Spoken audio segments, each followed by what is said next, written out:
요즘에 한국에서도 그렇고 미국에서도 그렇고 인생을 살아가면서 나름대로 자기 인생의 뜻을 찾고 목적을 찾고 좋아하는 것을 찾기 위해서 노력하는 모습들을 참 많이 볼 수 있는 것 같습니다.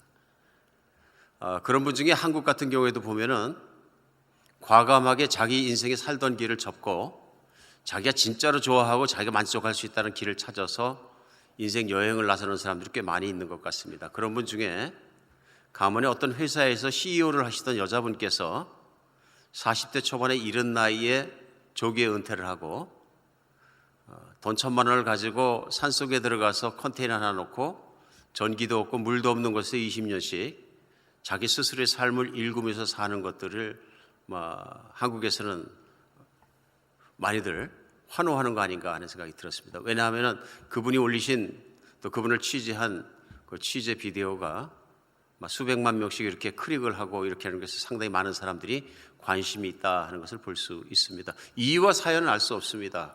왜 멀쩡하게 사업을 잘 하시던 젊은 여자분이 모든 걸 털털 털고 산속에 들어가서 전기도 없고 아무것도 없는 노동을 많이 해야 되는 현장 속에 컨테이너 놓고 살았을까?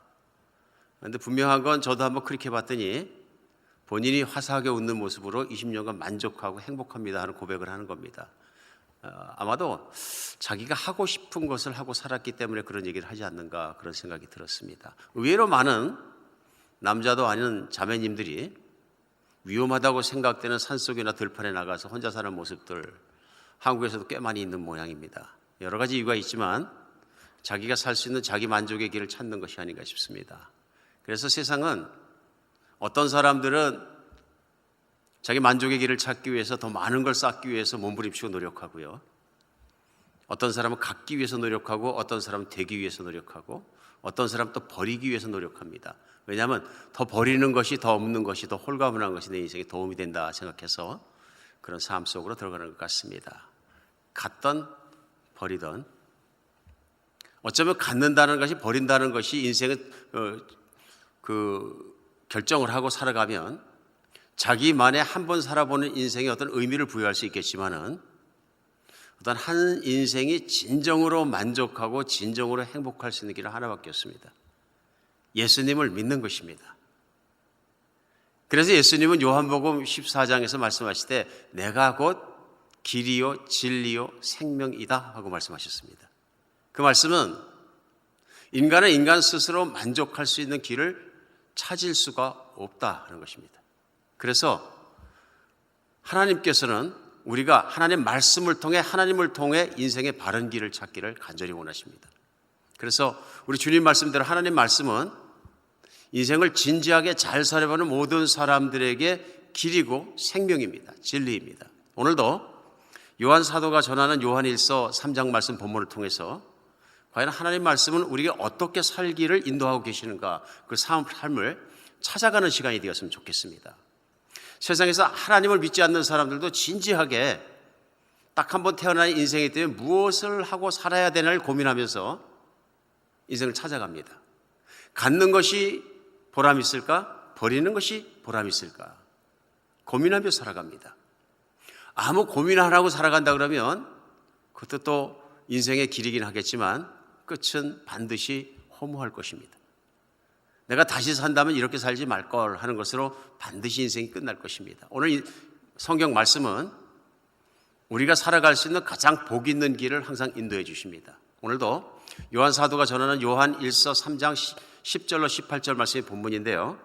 이 말씀이 우리 인생을 송두리째 붙들어 주실 말씀이 되었으면 좋겠습니다. 제가 성경을 봉독하겠습니다. 요한 1서 3장 10절부터입니다. 이러므로 하나님의 자녀들과 마귀의 자녀들이 드러나나니 무릇 의를 행하지 아니하는 자나 또는 그 형제를 사랑하지 아니하는 자는 하나님께 속하지 아니하니라. 우리는 서로 사랑할지니 이는 너희가 처음부터 들은 소식이라. 가인같이 하지 말라. 그는 악한 자에게 속하여 그 아우를 죽였으니 어떤 이유로 죽였느냐? 자기 행위는 악하고 자기 아우의 행위는 의로움이라. 형제들아, 세상이 너희를 미워하여도 이상히 여기지 말라. 우리는 형제를 사랑함으로 사망에서 옮겨 생명으로 들어간 줄을 알거니와 사랑하지 아니하는 자는 사망에 머물러 있느니라.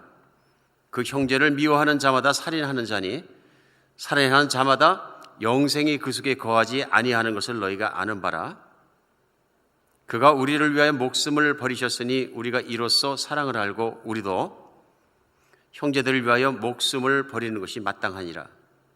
누가 이 세상의 재물을 가지고 형제의 궁핍함을 보고도 도와줄 마음을 닫으면 하나님의 사랑이 어찌 그 속에 거하겠느냐.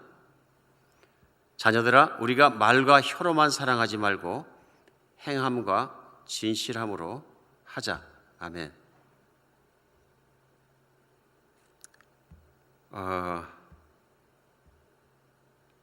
오늘 화두에 나눈 것처럼 사람은 살아가면서 자기 인생을 보람되게 복있게 살기 위해서 나름대로 인생의 좌우명 같은 것도 만들게 되고 또 가치관도 결정하게 되고 그런 길들을 따라서 살게 되는 것 같습니다.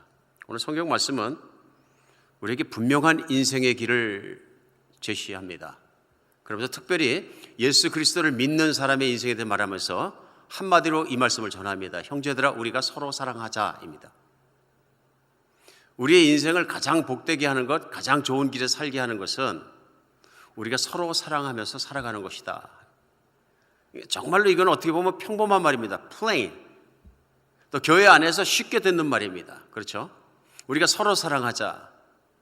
그리고 이것은 예수 그리스도 우리 주님께서 주시는 딱 하나의 그리스도인들이 쫓아가야 될 계명입니다. 다 모아서 예수님께서 한마디로 정해준 것이 뭐냐면 제자들에게 너희가 서로 사랑하라 하신 말씀입니다. 그런데 오늘 말씀을 이렇게 조용히 읽고 묵상하다 보면 좀 이렇게 충격적으로 다가오는 내용이 있습니다. 그것이 뭐냐면 예수님께 배웠던 요한 사도가 믿음과 사랑을 동의어로 쓰고 있다는 것입니다. 사람이 믿는다고 하면서 사랑이 없으면 믿는 게 아니라고 얘기합니다. 그러니까 충격적으로 다가올 수 있는 것이 뭐냐면 내가 만약에 어떤 사람을 사랑하지 않고 미워한다면 나는 믿는 게 아니다. 이런 논리입니다. 그래서 오늘 심지어는 이 말씀 속에 오늘 14절 말씀에 뭐라고 말씀하시는데 다시 읽어드리면 우리는 형제를 사랑함으로 사망에서 옮겨 생명에 들어간 줄 알거니와 사랑하지 아니하는 자는 사망에 머물러 있느니라. 이 말씀 한번 곰곰이 생각해 보십시오. 우리는 사랑함으로 사망에서 옮겨서 생명으로 옮겨졌다. 이 말씀은 우리가 사랑함으로 형제를 사랑함으로 구원받았다 이런 말씀이거든요. 그러므로 우리가 사랑하면은 예수 그리스도를 믿는 사람으로서 구원받은 사람이고 생명이 있는 자이고 사랑하지 않는다는 것은 아직도 사망에 거하게 있고 더 심한 얘기를 합니다. 마귀의 자식이다 이렇게 얘기합니다. 너무 크리티컬합니까? 그래서 성경 말씀입니다. 왜냐하면 오늘 본문의 첫 절은 시작을 이러므로 하나님의 자녀와 마귀의 자녀들이 드러나느니 무릇 의를 행하지 아니하는 자나 그 형제를 사랑하지 않는 자는 하나님께 속하지 아니하니라. 이 말씀이 10절 시작입니다. 그런 의미에서 오늘 10절 말씀부터 오늘 본문 말씀 요한일서 3장 10절로부터 이하의 말씀을 곰곰이 묵상해 보면 우리에게 엄청난 부담 가는 말씀으로 다가올 수 있습니다.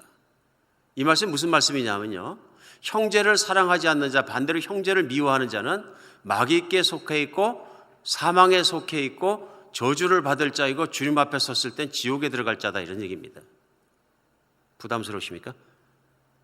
저는 많이 부담스러웠습니다. 왜 그러냐면 이 말씀을 전하면서 교회에서 교인들이 오늘 주일날을 어떻게 받아들이실까? 얼마나 무거울까? 혹시 어두워지진 않을까? 이 주제넘은 걱정을 하지 않을 수 없었습니다. 왜냐하면 이 말씀을 문자 그대로 놓고 제가 묵상할 때 저에게 개인적으로 받고 생각할 때도 이 무게가 느껴졌습니다. 하나님 말씀의 무게가. 왜 그러느냐 하면요. 현실적으로 신앙생활 잘하십니까? 어떤 분이 신앙생활 잘하시는 분입니까? 그랬을 때 그런 질문에 대한 답변은 오늘 본문 가운데 한 가지입니다. 얼마나 사랑하느냐 하는 것입니다. 다른 길은 없습니다.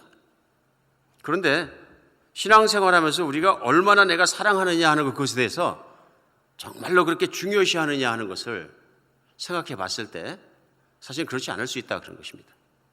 어느 목회자가 강단에서 말씀을 전하면서 예수님만 믿는 것이 구원의 길은 아닙니다 이렇게 전하면 what? 이렇게 됩니다. 그렇죠? 이 목회자는 이거 이단이다, 사단의 앞잡이다 금방 느껴집니다. 그러나 목회자가 저는 형제를 되게 미워하는 사람들이 많이 있는데 용서가 안 되고 나 이 형제 참 싫습니다. 그러면 그럴 수도 있지. 사람이 살다 보면 진짜 용서 안 되게 나쁜 짓 하는 또 교인들도 많이 있어. 속을 얼마나 새겼을까, 얼마나 마음이 상하고 상처받았으면 저렇게 얘기를 할까. 이해합니다. 뭐 그럴 수 있지, 목회자라도. 그렇죠? 오늘 성경 말씀은 그렇게 이야기하지 않습니다.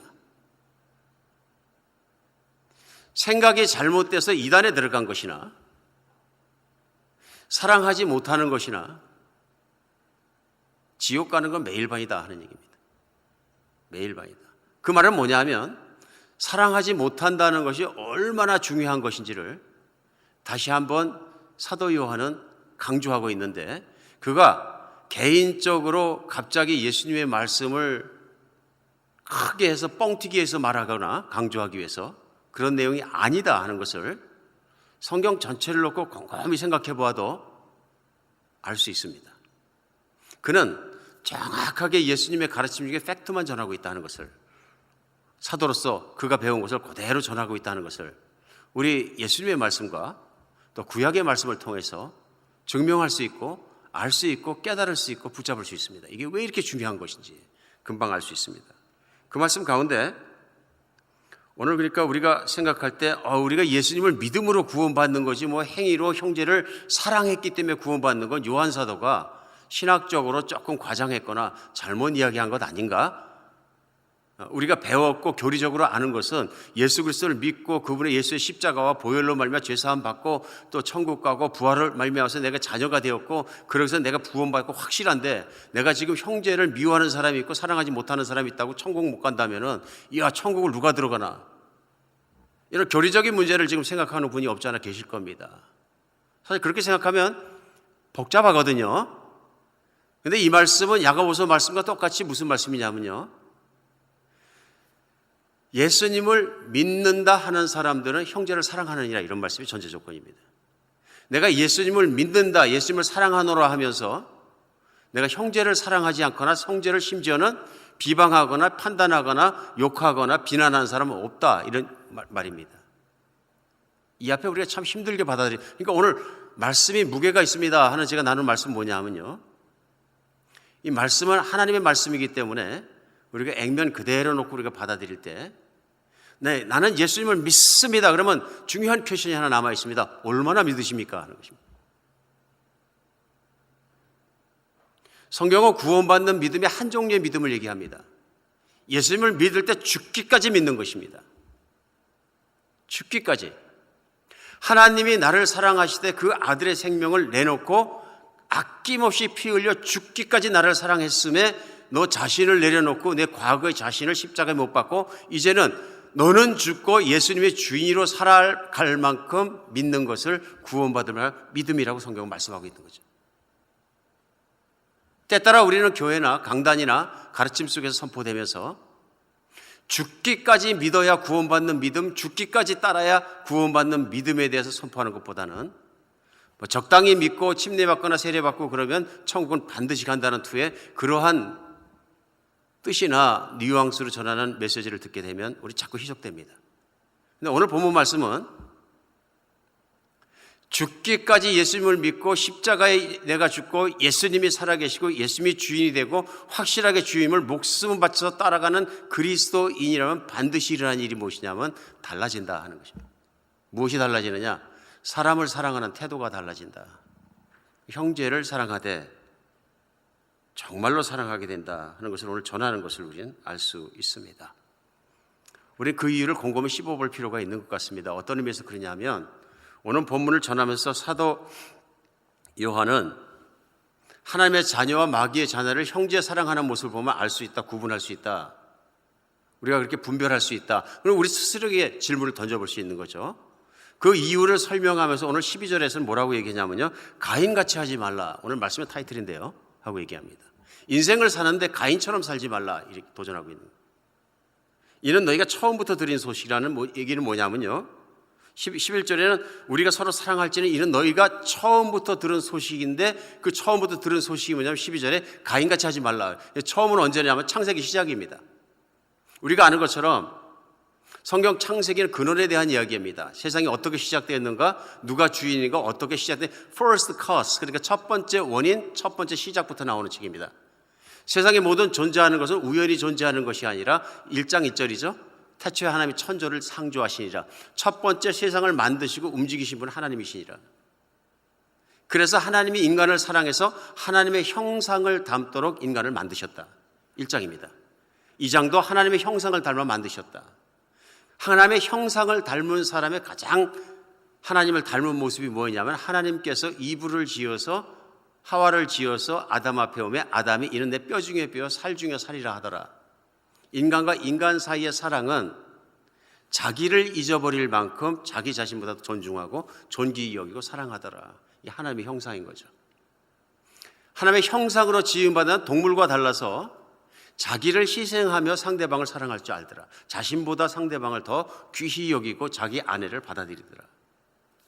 넘어가서 3장입니다. 마귀가 등장하고 아담과 이브가 정말로 마귀에게 속아서 선악과가 보암직하고 먹음직하고 탐스럽고 따먹는 사건부터 무슨 사건이 일어나냐면요, 둘 관계에 갈등이 생깁니다. 더 이상은 사랑하지 않습니다.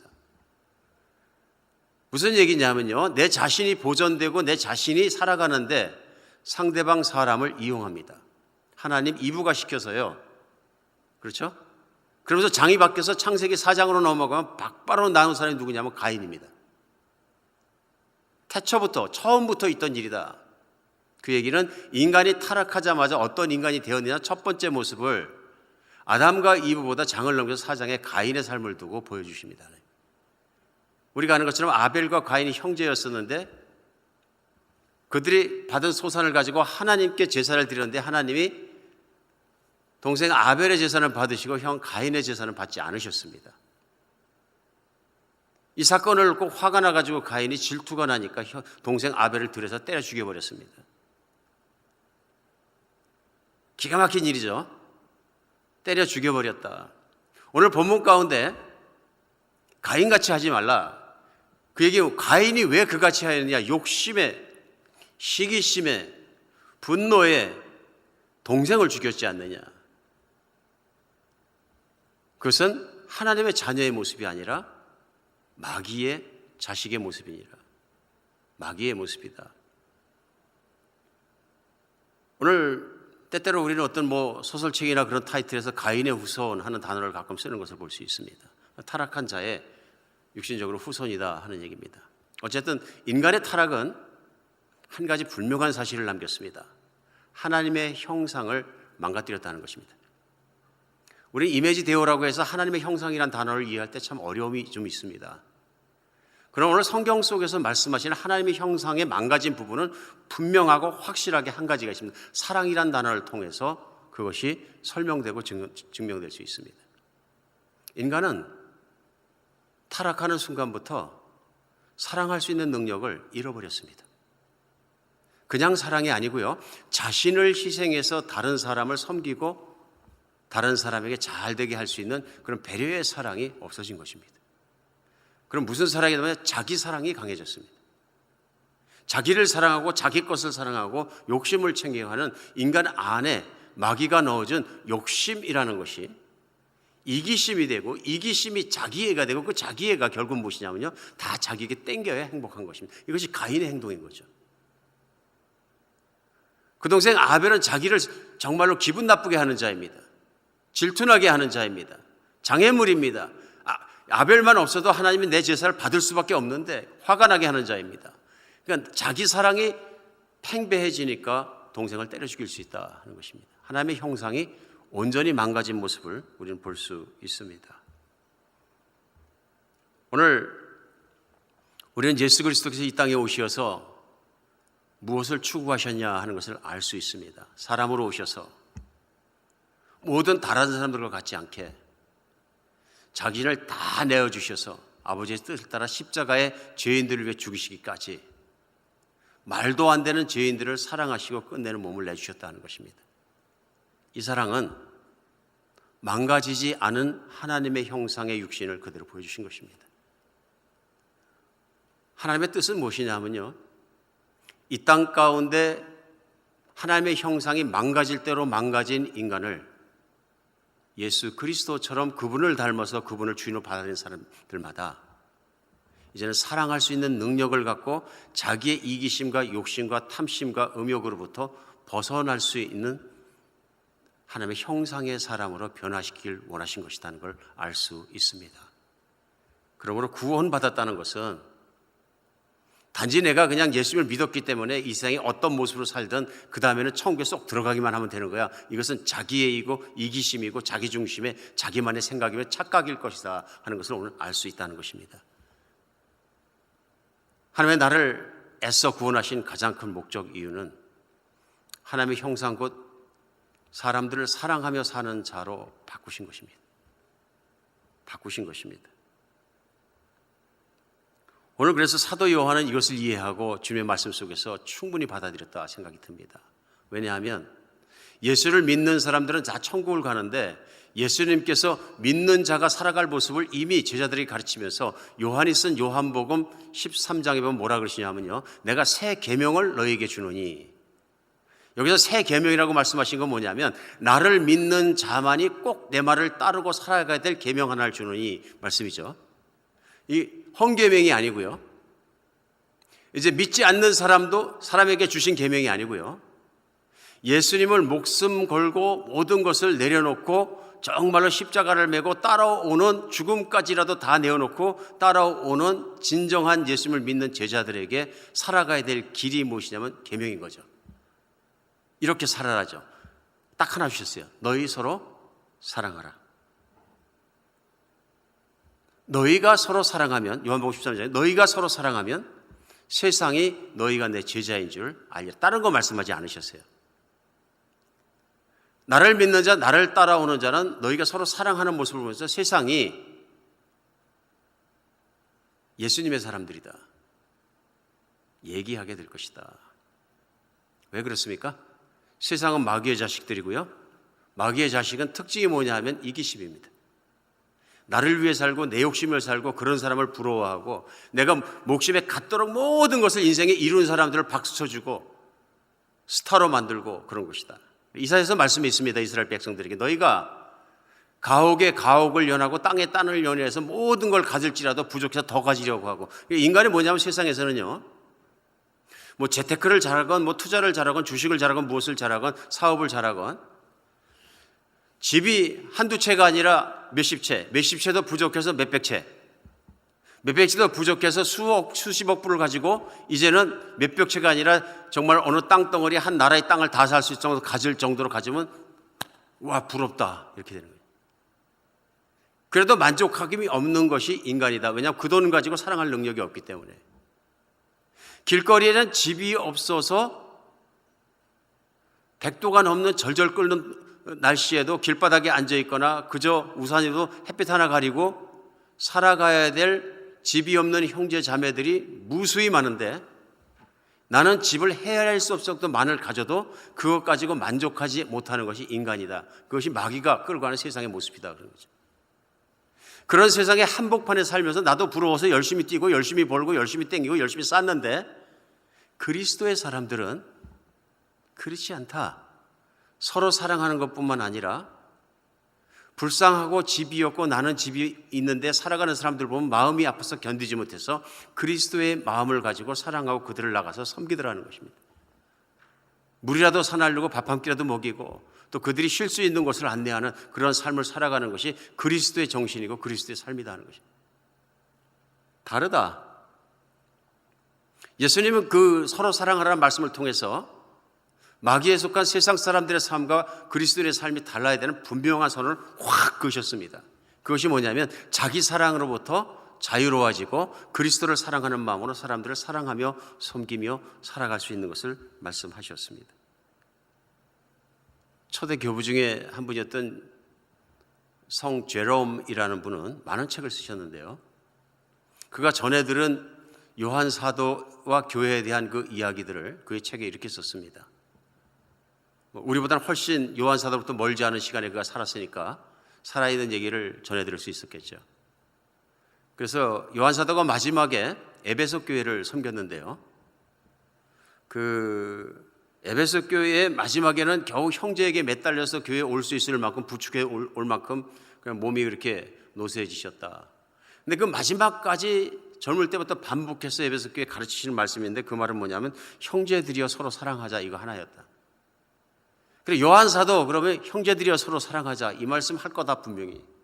그리고 어느 날은 형제 중에 한 사람이 사도님 어찌 꼭 교회에 오시면 똑같은 말씀 안 하십니까? 지루했던 거죠. 교우들이 늘 같은 말이 실증났던 것 같습니다. 그랬더니 요한 사도가 한 말이 주께서 가르치신 명령이다. 이것만 행한다면 넉넉하다. 이것만 행한다면 넉넉하다. 형제를 사랑하지 아니하는 자는 사망에 거한다. 오늘 본문 말씀입니다. 아들이 있는 자는 생명이 있고 아들이 없는 자는 생명이 없다. 오늘 계속되는 요한일서 5장에 가면 있는 말씀입니다.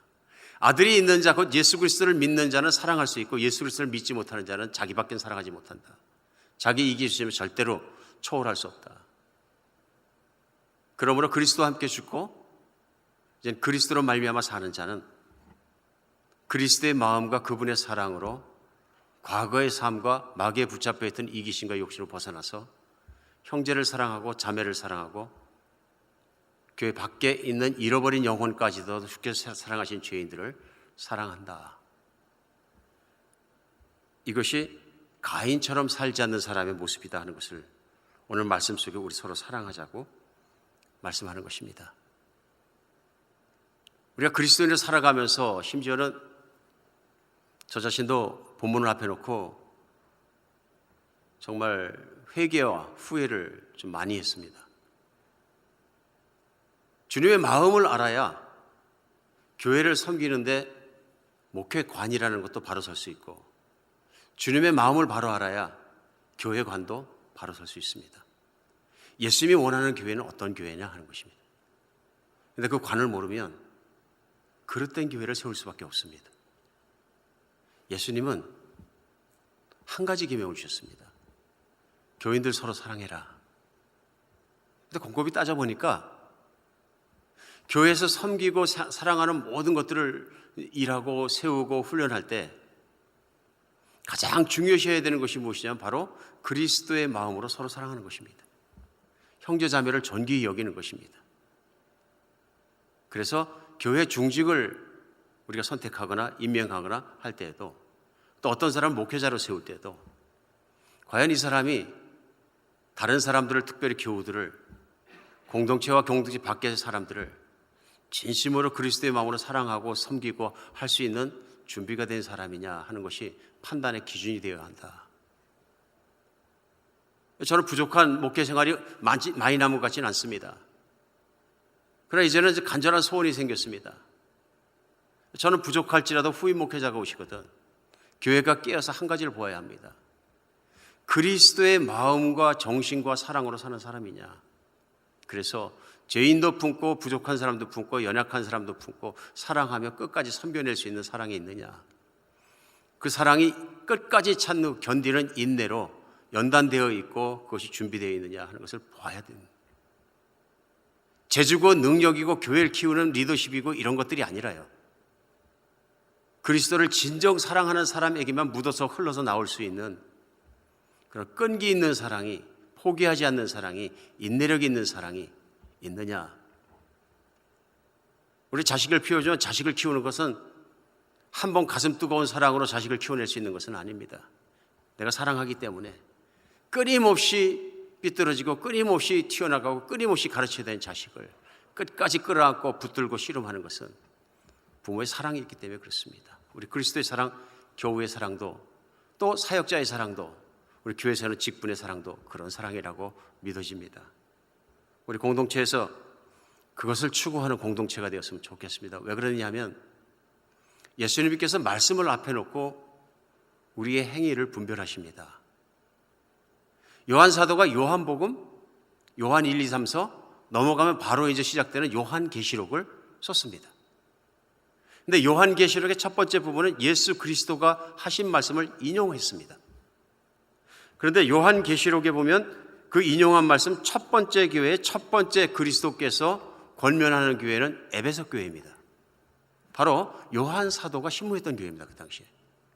근데 에베소 첫 번째 교회에 편지를 하시면서 하시는 말씀이 뭐냐 하면 내가 내 행위와 수고와 내 인내를 알고 또 악한 자를 용납하지 아니한 것과 자칭 사도라 하되 아닌 것을 시험하여 그의 거짓된 것을 내가 드러낸 것과 내가 참고 내 이름을 위하여 견디고 게으르지 않은 것을 내가 안다 그러십니다.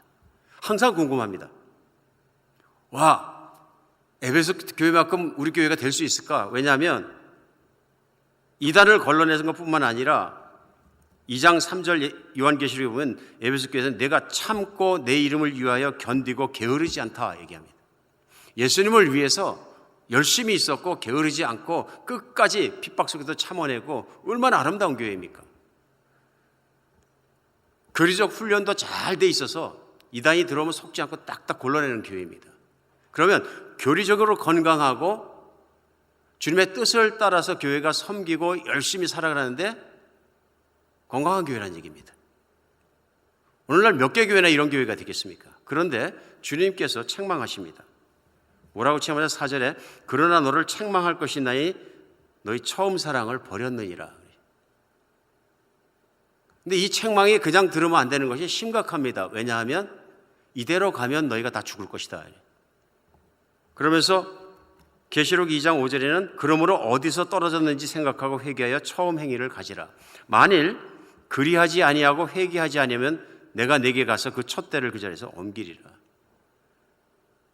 예수님이 촛대를 옮기신다는 말씀은 뭐냐면요, 더 이상은 넌 내 자녀가 아니다 하는 말씀입니다. 내가 너를 모른다 할 것이다. 이건 무시무시한 말씀입니다. 에베소 교회는 전통적으로 사도 바울이 복음을 전파하고 개척한 교회이고 사도들이 치리한 교회이고 디모데가 치리한 교회이고 후에는 요한 사도가 들어가서 죽기까지 섬겨낸 교회입니다. 그런 교회인데 요한 사도가 목회할 시절에 예수님께서 요한 사도를 통해서 전하신 말씀은 이대로 가면 에베소 교회는 다 죽을 것이다. 그 이유는 뭐냐면 너희 처음 사랑을 버렸다 그러십니다. 교리도 건강하고 사역도 열심히 하고 다 좋다는 얘기입니다. 근데 제일 중요한 게 빠지다. 무엇이 빠졌나? 사랑이 빠졌다 그러십니다. 목숨 바치기까지 나를 사랑하는 사랑으로 신앙생활을 해야 되고 그 사랑으로 서로 사랑하고 이웃을 섬겨야 되는데 그것이 약해졌다는 것입니다. 정말 그렇게 되는 것 같습니다. 교회 생활도 오래 하다 보면 교리도 잘 알고 교회 와서 무슨 말을 해야 되는지 무슨 행동을 해야 되는지 잘 알고 섬김도 어떻게 되는지 잘 알지만 우리는 때때로 우리의 가슴 속에 사랑이 식어져 있는 걸 발견할 때가 있습니다. 특별히 성도를 향해서, 사람들을 향해서, 또 내가 심지어는 사랑하기엔 조금 힘든 어떤 사람을 만났을 때 우리는 때때로 그들을 판단하고 미워하지 않는가 생각할 필요가 있는 것입니다. 교회가 다른 건 다 잃어버려도 그리스도를 사랑하는 것과 그리스도를 사랑하는 그 사랑으로 그가 사랑하는 그분께서 사랑하시는 어떤 사람들을 사랑하는 것에서는 떠나서는 안 된다. 오늘 요한 사도는 요한 일서를 통해서 그것을 말씀하십니다. 그것을 떠나면 가인이 하는 짓이다. 하나님의 사람, 특별히 그리스도의 사람은 하는 일이 아니다 하는 것을 오늘 강조하는 것을 볼 수 있습니다. 오늘 나눌 수 있는 많은 예화가 있고 많은 적용들이 있지만 오늘 이 말씀을 저는 여기서 맺으려 합니다. 그러면서 저 자신과 교회가 진실로 생각해 봐야 되는 것이 있는 것 같습니다. 그것은 뭐냐 하면 나는 예수님을 믿기 전과 오늘 믿고 나서 얼마나 사람을 사랑하는 태도가 달라졌습니까? 나는 오늘 확실히 사람을 사랑합니까? 예수님을 믿기 전에 다 똑같이 자기 자신을 사랑하고 자기 것만 사랑하는 사람입니다. 근데 혹시 아직까지 나의 신앙생활의 중심에 내가 있지는 않습니까? 갈라디아서 3장에 사도 바울도 얘기했던 갈라디아 사람들아 너희가 어리석으냐 어찌 성령으로 시작했다 내 육신으로 마치려 하느냐 내 중심으로 돌아가 마치려 하느냐 그러면 저주의 길을 걸어가게 된다. 얘기합니다. 성경은 무시무시한 말씀을 합니다. 회개하지 아니하면, 떨어진 것으로 돌아가지 아니하면, 그러면 촛대를 옮기리라. 오늘 요한일서도 똑같이 말씀하십니다. 내가 형제를 사랑하지 않는다면 너는 그리스도 안에 거하는 것이 아니라 마귀 안에 있는 것이라, 세상 안에 있는 것이라 무서운 도전을 합니다. 오늘 이 말씀 속에 우리 심각하게 받아들이며 우리 자신을 돌아보는 여러분과 제가 되었으면 좋겠습니다. 그러면서 적용은 오늘 마지막 17절의 말씀에 자녀들아 우리가 말과 혀로만 사랑하지 말고 오직 행함과 진실함으로 하자. 내 마음속으로 가져 있는 것만 말고, 말로 하는 것 말고, 나의 행동이 나의 모든 것이 예수 그리스도의 마음을 닮아 그렇게 섬김과 모든 진실함으로 살아가자 권유하고 있습니다. 어려운 때를 살아갑니다. 누구에게나 다 어렵습니다. 근데 사실은 우리 자신보다 어려운 사람들이 교회 안과 밖에는 훨씬 더 많습니다. 우리의 사랑과 행함이 진실하게 가서 형제여 배부르게 밥 먹어라, 따뜻하게 주무세요, 편안하게 사세요 말로만 할 것이 아니라 우리 진실로 우리의 삶이 그리스도의 그것을 드러내고 말하는 여러분같이 삶으로 바뀌었으면 좋겠습니다. 우리 주님을 사랑하는 고백만큼 깊숙이 따라가는 여러분같이 삶이 되었으면 좋겠습니다. 주님은 살아계십니다. 기도하겠습니다. 하나님,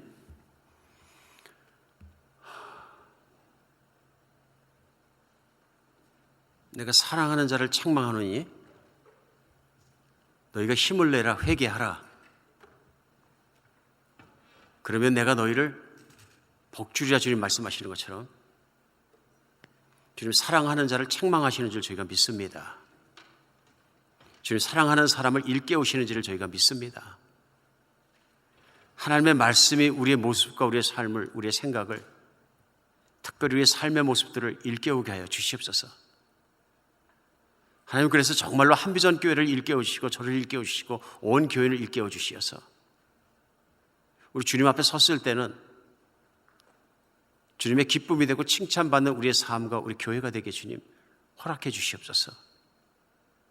이제는 정말 전적으로 생명 바쳐 주님을 따르고 사랑하는 그 마음으로, 또 주님을 섬기는 그 마음으로 우리 형제 자매를 사랑하고 섬길 수 있도록 도와주시고, 세상 밖에 있는 죄인들을 주님께 사랑하시고 섬기신 것처럼 우리가 또한 그렇게 섬기게 하여 주시옵소서. 감히 주님이 사랑하는 사람들을, 존귀히 대하는 자들을 무시하거나 판단하거나 비판하거나 마구 말하거나 나는 거의로운 것처럼 그렇게 말하는 교만함을 행하지 않도록 지금 붙들어 주시고, 우리가 참 사랑과 겸손함으로 형제 자매를 존귀히 여기고 귀하게 대할 수 있도록 붙들어 주시옵소서. 예수 그리스도 이름으로 기도합니다.